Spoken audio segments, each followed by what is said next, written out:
Hey, this is me re-releasing an emotional processing episode. One that really just focuses just on strategies for processing emotions using your autonomic system, essentially using the parasympathetic system to activate and help you move through upsetting emotions. It is November 7th, 2024, 2 days after the United States election cycle for this year.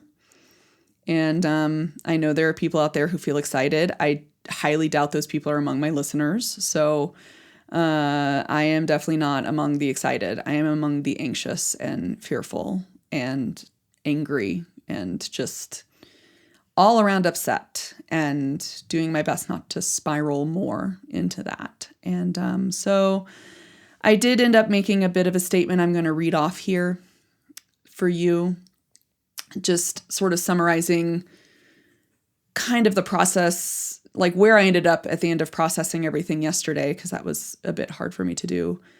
And hopefully it'll help somebody out there. So I'll start with that. And then the regular intro for the episode, that's the re-release, will kick in. Today is November 6th, 2024. And today I am struggling with my emotions and uncertainty about safety for myself and for all marginalized people. And honestly, for anyone who's not in the top 0.1% of billionaires in this country right now. There are many people who do not feel safe in the United States right now. And there are many people who are unaware of the current and future dangers for themselves and for their loved ones, potential dangers. I am more scared and anxious than I was a couple days ago. And I was already pretty anxious about the divides in this country and the ongoing dehumanization and the genocidal rhetoric that is thrown around very, very casually on social media these days. And as I found myself spiraling into hopelessness and despair, there was that quote from Lord of the Rings that just kind of kept popping into my head. You know that one, it's from the first movie, from the first book, where Frodo and Gandalf are in the Mines of Moria. It's a little different in the movie, but in the book it goes, "I wish it need not have happened in my time," said Frodo. "So do I," said Gandalf, "and so do all who live to see such times, but that is not for them to decide. All we have to decide is what to do with the time that is given us." And yeah, while we can't change the times we're living in, we can choose how to respond. So I've been thinking about how I'm going to respond, how I'm going to use my time and power, as relatively limited as that power is. I mean, I am, after all, a fairly small person in this world. And while I might not be able to change the fate of the world, I still have the power to choose what to do with the time given to me. So my decision is to persevere, to keep on going, to keep attempting to educate everyone on what true safety and community means, regardless of if they belong to my community or not, regardless of if they would defend me or if they would even cheer at my own downfall. I commit to justice and equity, and I do this not hoping it will save me or protect me from any harm. I do hope it will, however, protect others, even if it just means having people feel less alone. Now, to be clear, standing for justice brings a fair amount of righteous anger along with it. So I will not justify harm done to others for the sake of gaining power, for the sake of protecting your own comfort, or for the sake of hypothetical threats that have not actually occurred.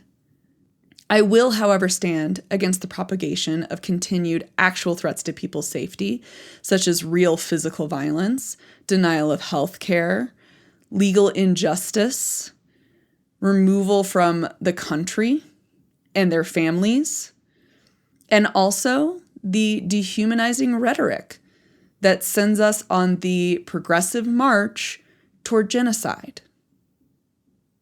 And to be clear, if that march continues, those who gambled with lives, those who decided to believe in they're not actually going to do what they say, well, I'm not very comfortable with that gamble. And there's a fair number of people who are not very comfortable with that gamble.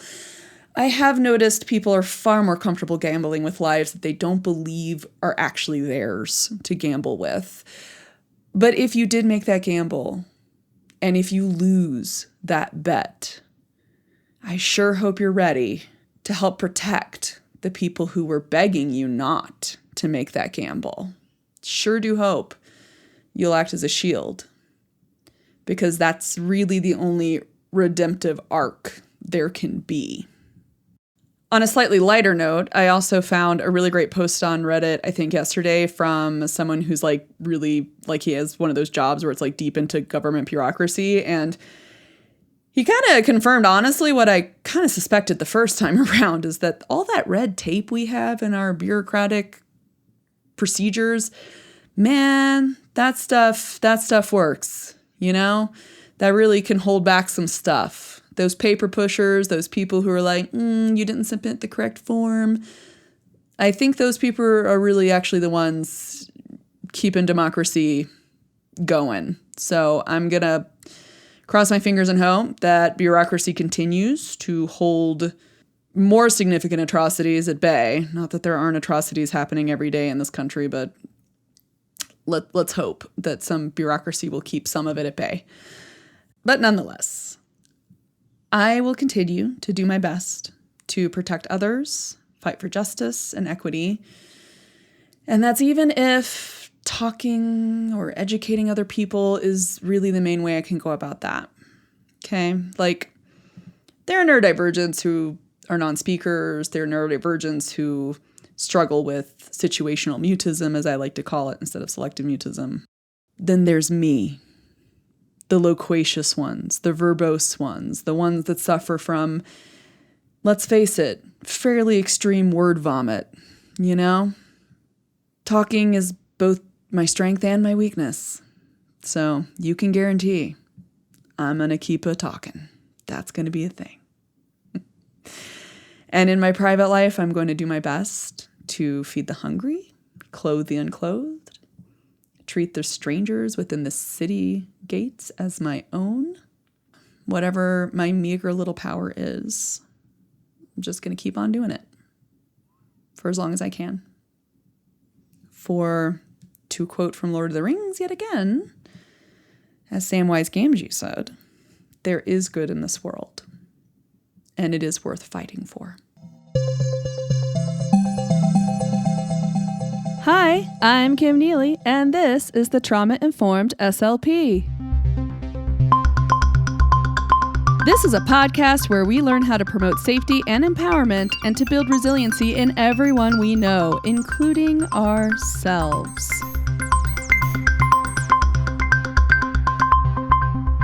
Hi, everybody. So, I changed my mind again. Typical ADHDer that I am. And I know I said we would go into the systemic things we need to face in order to become trauma sensitive at the next episode, but I changed my mind and decided to release this episode first, which are regulation strategies that you can use to help calm your system. And I thought I really do need to provide this first because when we talk about systemic level issues, we're going to be facing some difficult topics. We just have to. If we don't face societal oppression, systemic policies, organizational structures that unfortunately promote more trauma in certain minority groups, then we can't really call ourselves trauma informed.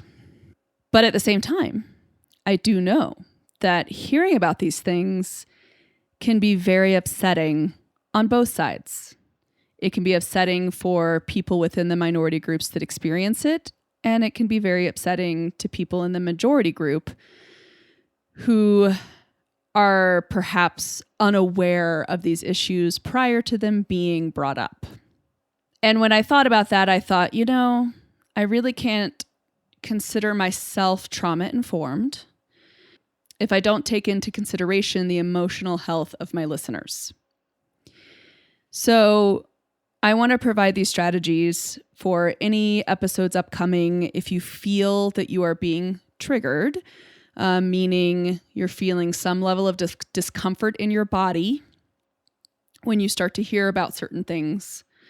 I just wanted to provide some strategies to help mitigate that and to help promote healing and some level of change to that memory, that emotional memory that's being triggered by that topic or whatever is being said. Or maybe it's not even a trigger. Maybe it's just the first time you've heard about it and it's upsetting. Maybe you're a bit like me in the sense that you just get really upset when you hear about injustice or you hear about inequity between groups. Maybe that's just very upsetting. And I know it is to me. But I also know that, especially as a field, speech language pathologists are already working at our emotional capacity. We're filled up, right? We're dealing with enough. We have our own personal stresses. We have work-life balance stressors. We definitely have enough on our plate between caseloads too high, productivity expectations too high and unreasonable.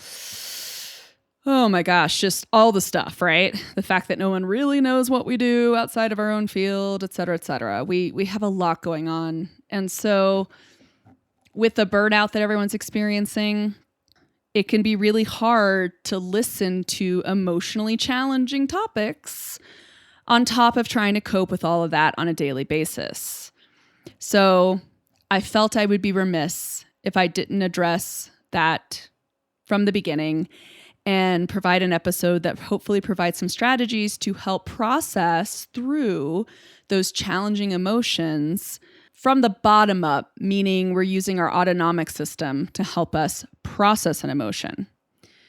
Funny thing, I'm going to describe that stuff a little more in detail and what bottom-up processing really involves and why it actually works, because I'm going to be honest with you, it feels like it shouldn't work, but it actually does.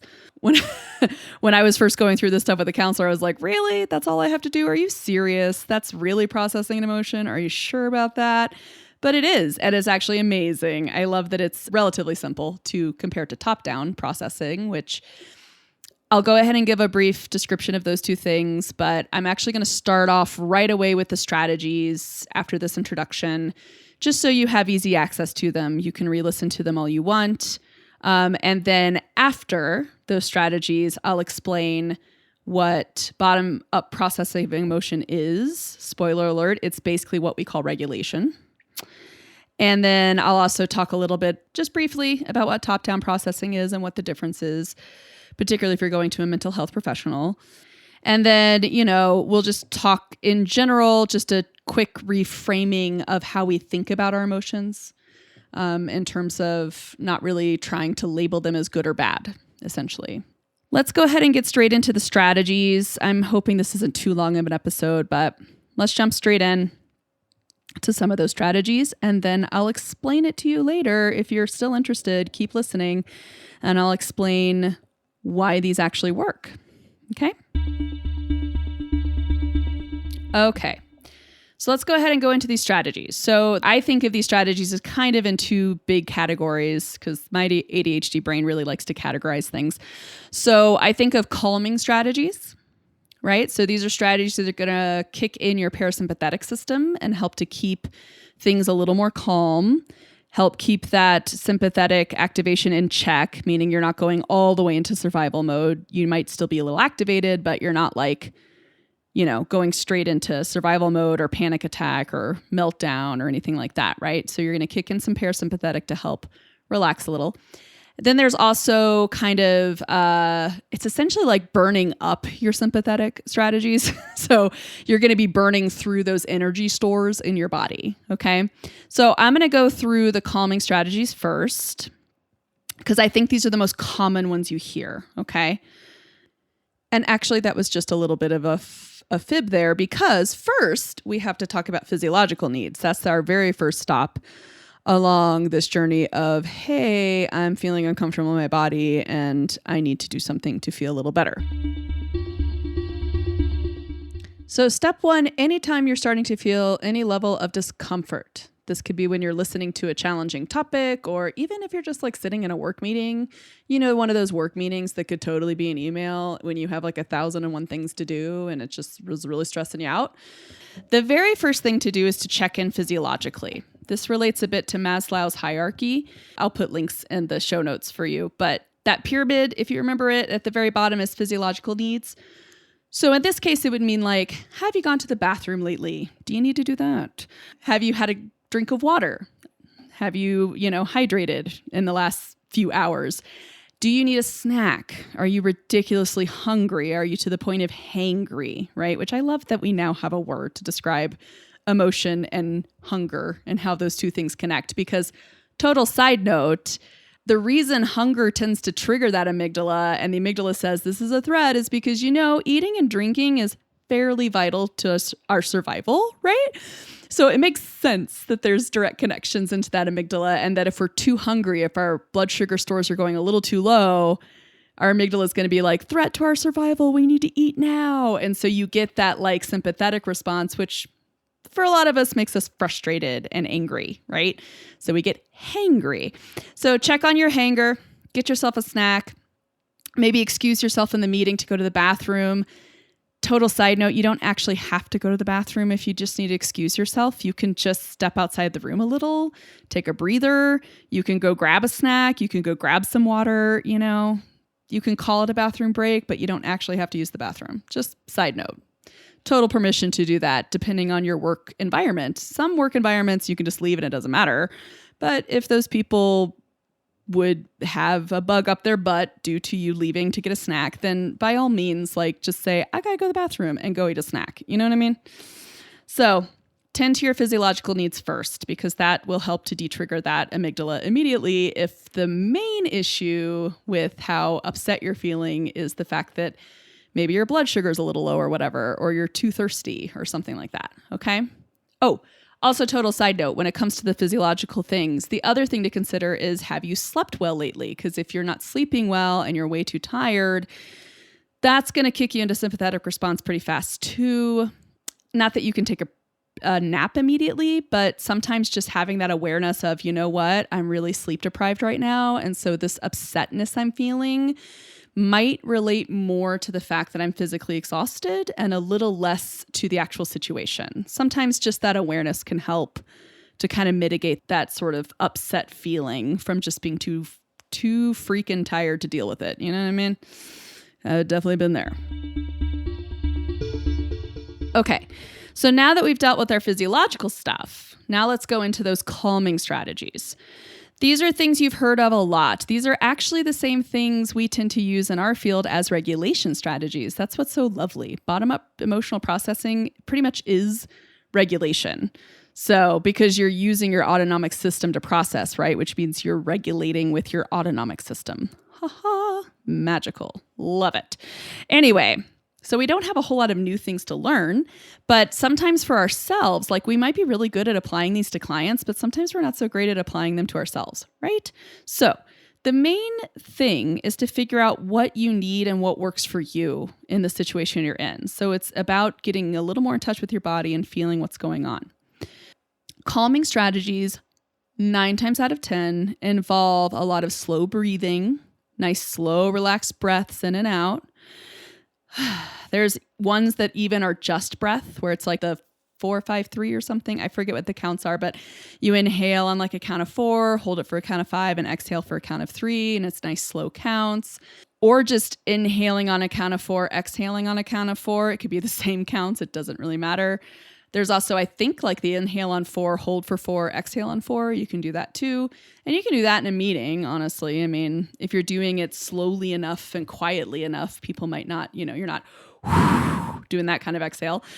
If you're doing just kind of a nice slow exhale through your nose, people probably won't notice if you're doing it. But a lot of times these breathing things get involved with calming strategies because it's automatically kind of forcing some level of parasympathetic activation because, sympathetic speeds up our breath and parasympathetic tends to slow it. So when we slow the breath down consciously, we're kind of automatically activating a little more of that parasympathetic output. Does that make sense?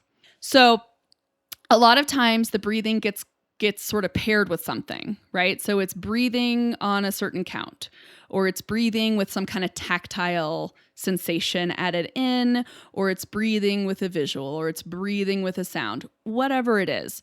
A lot of times something gets paired with it. And this is my guess on just what it feels like when I do it. I think the reason a lot of these things get paired with that is so that it gives your frontal cortex something to do. Basically, it gives that prefrontal area, that seat of awareness in your brain, it gives it something to focus on that's not just the discomfort. You know what I mean? So if you are counting actively in your head, in your conscious part of your brain, and you're doing the deep breaths are doing the bottom up processing. They're helping kick in that parasympathetic, but also the counting is helping to keep your prefrontal cortex kind of chill. It's like, I gave you a job to do. You know what I mean? It keeps the attention centers a little more involved in just the moment, right? So it's it's honestly like almost like a little trick to mindfulness. It like gets you a little more aware of what's going on. So tactile strategies for this can include things like 5-finger breathing. This one's a really nice, easy one because you can do it anywhere, anytime. But essentially, you're going to take one finger and you're going to trace up. Like say, I'll take my pointer finger on my right hand.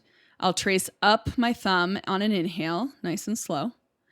Maybe hold it a little at the top if I want to. And then exhale nice and slow while I trace down that. And then inhale up my pointer finger on my left hand. And then trace it down on the exhale. And you just keep doing that up and down your fingers like a little roller coaster over and over until you feel a little more calm, essentially, until you feel like, okay, cool, I'm not about to like cry or yell or, about to have a giant emotional explosion. So that's a nice, easy one to do. There's also shapes breathing, which could be visual, could also be tactile, but it involves, you could do it in someone's palm of their hand. You could do it on a tabletop, but essentially you pick any kind of shape. So it could, let's say it's a square or something really simple. You're going to inhale on the way up while you trace it with your finger. You're going to exhale as you draw over, inhale as you draw down, and exhale as you draw over to finish that square. If it's a circle, you might want to inhale around once and exhale the next time around it. Whichever way you want to go with that. But that's a nice, easy way to get a little more tactile sense into that breathing. Another nice calming strategy that is one of my go-tos and one of the things I like the very most is called a butterfly hug. This is related a little to the EMDR, the rapid eye movement desensitization stuff that is done for PTSD people, which I went through my own EMDR. I think that's how you say EMDR. I believe so. I think I got that acronym right. But I went through my own with my counselor. My original counselor was through university. So when I graduated, I had to find someone else. So the next counselor I had taught me the butterfly hug, which is essentially a low-tech version, a very easy low-tech version of EMDR. So what you're going to do is you're basically going to give yourself a little hug across your chest. So you're going to take your right hand and place it in front of your left shoulder. Left hand, place it in front of your right shoulder. And what you're going to do is you're going to tap your fingers and you're going to alternate hands. So tap your right fingers to the front of the left shoulder and then tap your left fingers to the front of the right shoulder. And I think I got my left-right correct that time. I always have to think through left and right, guys. It's always a little tricky. Okay. So you just tap, tap, tap, back and forth, back and forth. And you go ahead and you take nice slow breaths. And what she instructed me to do and the way I like to do it is when I start feeling uncomfortable due to an emotion, most of the time I feel it in my chest. I usually get kind of a fluttery, anxious feeling in my chest, something I recognize as anxiety in my chest. It's kind of fluttery. It's uncomfortable. It's like, it feels like nervous. You know what I mean? So when I feel that, if I give myself a butterfly hug, I'm going to be tapping with my fingers and I'm going to be breathing deeply, nice slow breaths. And I'm just going to pay attention to that feeling in my chest, that tightness, that tension, that flutteriness, whatever it is. And as I breathe and as I tap, I just tune into that feeling, just keep breathing into it, keep breathing into that space and observing it. And then at some point, you'll feel that tension release. And when it releases, that means that emotion has been processed. And I love that. I actually use the butterfly hug a lot to stave off big panic attacks for myself. This tends to be my go-to. Sometimes I'll use the counts breathing if I'm just in a meeting and I'm stressed or something like that. I'll do something people can't see as much, maybe the tactile thing. But the butterfly hug is one I do where it's like, okay, I need to go to like a bathroom stall and stave off a panic attack. I might do a butterfly hug there. You know what I mean? Other calming strategies essentially involve getting other senses involved with whatever sensory system seems to work best for you when you're pairing it with the deep breath. So if you like listening to nature sounds, I know on Apple Music, if you just search like beach sounds and rain sounds, you can find giant lists of that. You can find like playlist, YouTube. There's a lot of playlists on there for those sort of things. If you have calming music or songs, you could always make a song list that you could listen to. Visuals are also nice. So things like glitter bottles, snow globes, lava lamps, those are visuals. Liquid timers. I love staring at liquid timers. They're very calming for my brain. That's a strong visual to help kick in that parasympathetic. Okay. Oh, and also just general mindfulness if it happens to work for you, which is just like the, tuning in with, okay, let me pay attention to the feeling of my feet on the floor. Let me pay attention to the feeling of, my backside in the chair. You know what I mean? That's that like, okay, how does my skin feel? What's the temperature? What's the, like, you kind of go through your senses. You go through like, what am I feeling right now? What am I smelling? What am I seeing?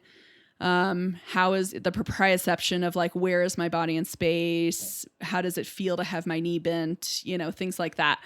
That's just a general mindfulness as well to help calm you down.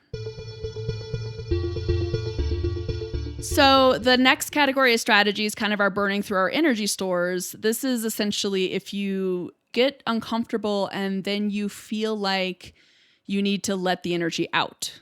Like for you're too fidgety or, this is especially nice if it's like you're getting really angry and you feel kind of like you want to punch a wall. You know what I mean? That feeling? Because I get that feeling sometimes. And burning through the energy is usually nice for things like that. So when you get that high energy kicking in and you're just like, then you might want to try something more like this instead of a calming strategy. The calming strategy might not work very well, right?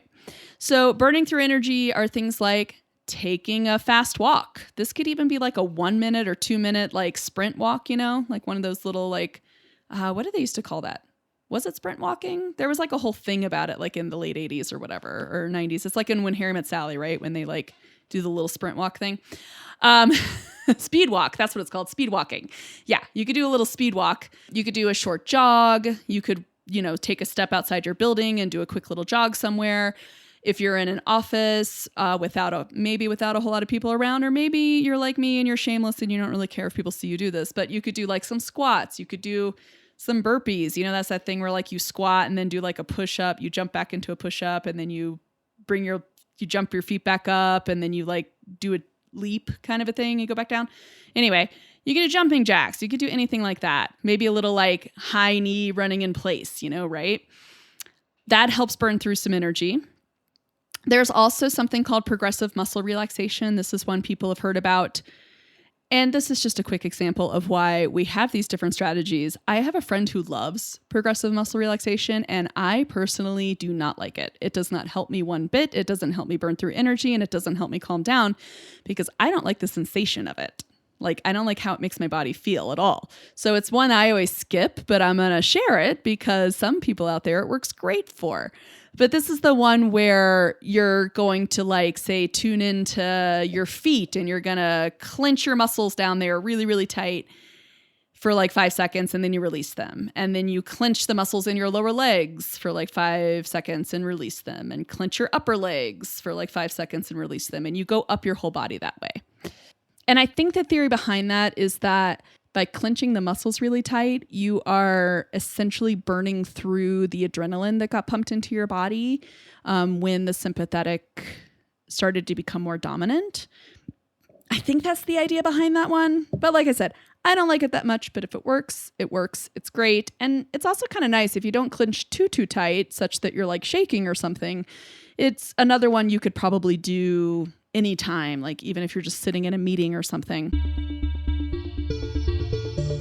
So all of those strategies, the calming strategies, the physiological stuff to take care of, and the burning up energy stores strategies, they're all part of processing our emotions from the bottom up, at least in the mental health world. That tends to be what they're called.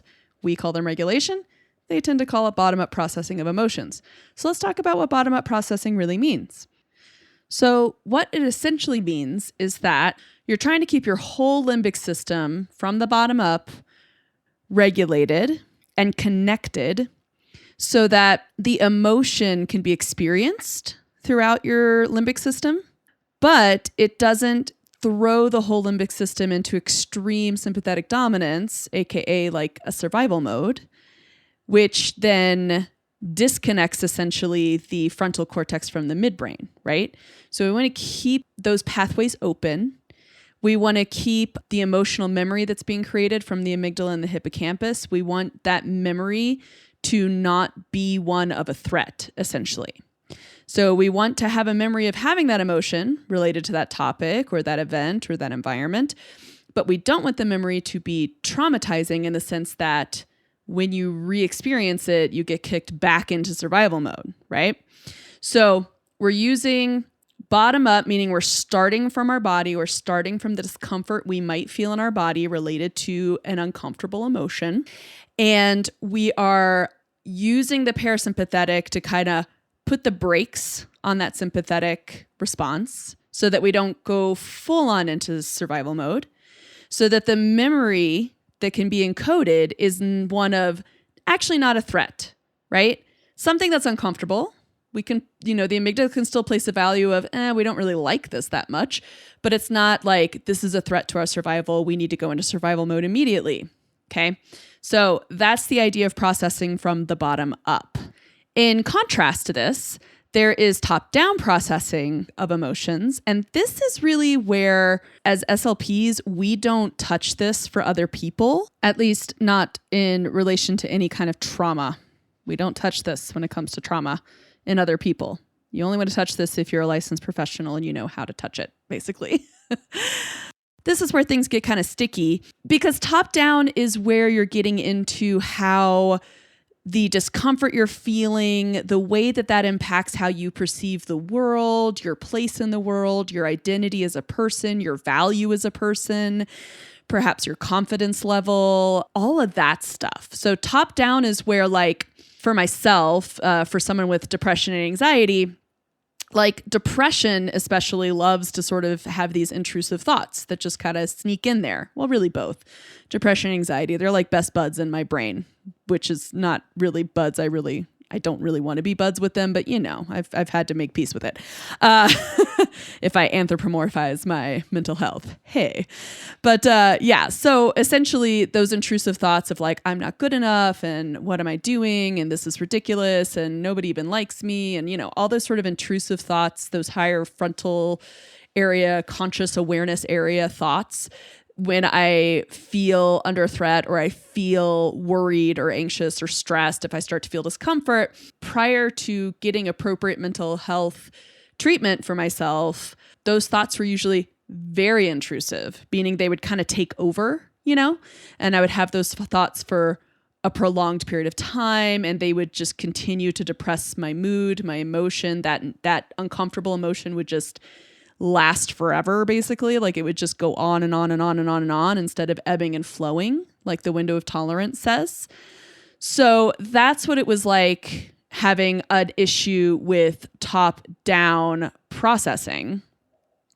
And so top-down processing is essentially reframing those kind of thoughts, right? That's kind of the cognitive behavioral therapy piece of like, if you feel discomfort, being able to place that discomfort in the correct framework in your perception such that it doesn't become some sort of intrusive thought to you. And the main reason I'm not going to offer like top-down processing type of strategies is that I think, as far as I'm aware, in terms of best practices in the mental health profession, I am not a mental health provider, but these need to be more personalized to that person's particular needs and to how those thoughts affect their life and their perception and how they relate to their history and their experiences with other people, their childhood, all that stuff. Okay. So Bottom-up processing is nice because you can give more general, broad strategies to people because it's not involving any of that sort of highly personalized, I perceive this because of who I am and where I've come from and what I've gone through and that kind of stuff. So yeah, so top down, I personally think should probably be a lot more personalized if you feel like you're struggling more with having intrusive thoughts. And if you feel like you are struggling with that, then I suggest seeking some professional guidance, preferably from a licensed mental health practitioner who can help give you top-down strategies that will be effective for you. So the big key takeaway from the episode today is that we have to learn to face emotional discomfort, right?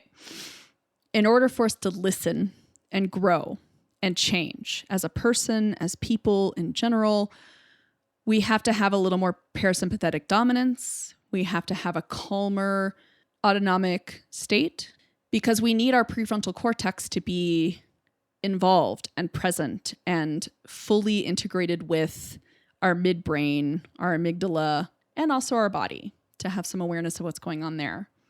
If we're in survival mode, we're not going to be able to learn very much. We're not going to be able to be flexible mentally. We're not going to be able to take another person's perspective very well because survival mode is interested in survival. So the only main learning that's occurring if you're really thrown into survival mode is, what did I do last time that helped me to survive this? I should do that again. You know what I mean? Or what allows me to get out of the situation alive, basically. That's what your brain's concerned with when it's in that dominance. When we're in parasympathetic dominance and we're not in survival mode, that's when we have more ability to change our perspective. We have more access to that higher level thinking, to more abstraction, to more generalization, to more creative ways of looking at something, to perspective taking. That's all from more of a parasympathetic side. And that's also where we can connect how we're feeling with our words and be able to express our own discomfort. We have to have a little more parasympathetic dominance for that, so that our midbrain can talk to our prefrontal cortex, so that our anterior cingulate in our frontal cortex can talk to our amygdala.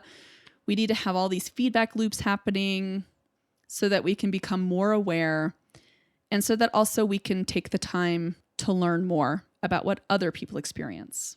You know what I mean? So on our journey toward becoming more trauma sensitive and understanding those systemic issues that minority groups face, I just wanted to provide some tools to everybody because kind of at a big picture level, I think in the United States, at least, our society doesn't really provide us with a lot of tools to help us process uncomfortable emotions. And very often we tend to think of emotions as either good or bad or positive or negative, right? We think of like sadness and anger and frustration as being like bad or negative. And we think of happy and joyful and all that other excitement. We think of all that stuff as being good. And that's actually not how emotions work. Emotions just are. You know what I mean? They are a sign that your amygdala has placed a value on something. Stimuli came in, it was important enough to put a value on it, and that's where emotions tend to arise from. So in that sense, it's not that we have good and bad emotions. We just have some emotions that make us physically uncomfortable, essentially. Some emotions are just uncomfortable and challenging, and they bring up challenging thoughts and maybe have a challenging feeling in our body. And some emotions are pleasant and enjoyable to experience, right? And so when we start talking about systemic level things, we need to face those uncomfortable emotions. We need tools to be able to process that discomfort we might feel that comes up so that we can stay in that space where we're still learning something new. And a nice way to think about this is, I believe it's Destiny Ann, I believe is her name. I'll put a link in the show notes. She's a TikToker and a mom, and she did this great viral video about how she taught her child that, you know, when she feels angry or mad, when she has big mad, I think is what she calls it, which I love, that's a sign that something is wrong, that like a boundary has been crossed or something. And so when you experience these uncomfortable emotions, whether it be sadness or anger or frustration, we want to be able to recognize it as a sign that something is upsetting, right? and then use our strategies, our tools, bottom-up processing, whatever we have, whatever we can, to then process through that emotion, allow it to come on and allow it to flow through so that we can stay regulated such that we can still learn. And by learning and processing those emotions, it actually allows us to be flexible and change as people, which is kind of a beautiful thing. And I think this is a really big picture of individually what it really means to become trauma informed in order to develop the habit of thinking of what happened to that person instead of what's wrong with them or what happened in society that brought us to this point rather than what's wrong with it. I mean, well, there's a lot of things wrong with it, but you know what I mean. When you want to think about it more in those sort of terms, that requires regulation, and it requires access to processing emotions such that you can be cognitively flexible in those situations, and you can have access to your creative cognitive resources, and you are able to develop this habit of essentially changing your own perception when encountered with information that brings on that discomfort. Okay? So that's pretty much it for this episode. That's what I wanted to do, was just provide this a little bit. This information is going to come back around when we come to like trauma-informed treatment strategies and things like that. You probably have already noticed, since some of these strategies are definitely things you can do with your clients, you might have noticed that, hey, this sounds awfully familiar. And it'll come back around. We'll talk about it some more. But the main thing with this is you have full-on permission to do what you need to do to regulate yourself in whatever situation you find yourself in, and to calm yourself as needed if you do need to calm. And that emotions aren't bad or good. They just are. Emotions are a sign that a value has been placed on something you experienced. And so the work of regulating is the ability to figure out what that value is and why it was considered important enough to place a value on it. All right. With all that said, I hope you all have a great couple of weeks. Next up, we're going to start talking about societal structures and the way that history and procedures and policies can negatively impact certain groups of people. Have a great couple of weeks. Take care of yourselves. This is a tough time of year. Do what you need to do. Look up some cute animals on the internet.